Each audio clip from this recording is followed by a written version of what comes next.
Cut then update, yan pauwi na sila Alden Richards at Catherine Bernardo matapos ang kanilang shooting dyan sa Canada para sa movie nilang Hello Love Again. Ito pa nga sabi nag-post, nakakita kala Alden at Catherine, sabi, time to head home, see you guys again soon, lovebirds.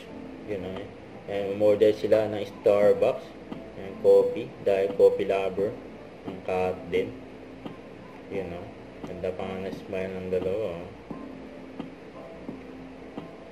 Bago sila lumipad patungo back to Manila.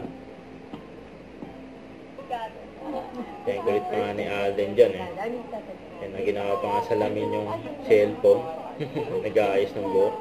Tapos may binigay kay Catherine na syrup. You love it? Yeah, kasi sabi ko para madala mo sa... Ito galing sa comfort room. Yan, sa restroom sila Catherine at Miss Harlin. Yan yung kuwang video. Siyempre bawal doon sa CR. Privacy yun. Ito pa yung mga video ng Katen during shooting ng Hello Love Again. Ayan, nakita ng gaano kasaya ang Katen sa shooting. Ayan si Catherine. Ayan, nag-picture. Tapos si Alden naman pinapanood si Catherine. Mukhang nagbe-vape si Alden. May hawak siya sa kulay red sa kamay niya. It's a wrap. Yan, tapos na ang shooting ng movie nilang Hello Love Again dyan sa Canada. Nakita naman gaano sila kasaya, pero nakakamiss.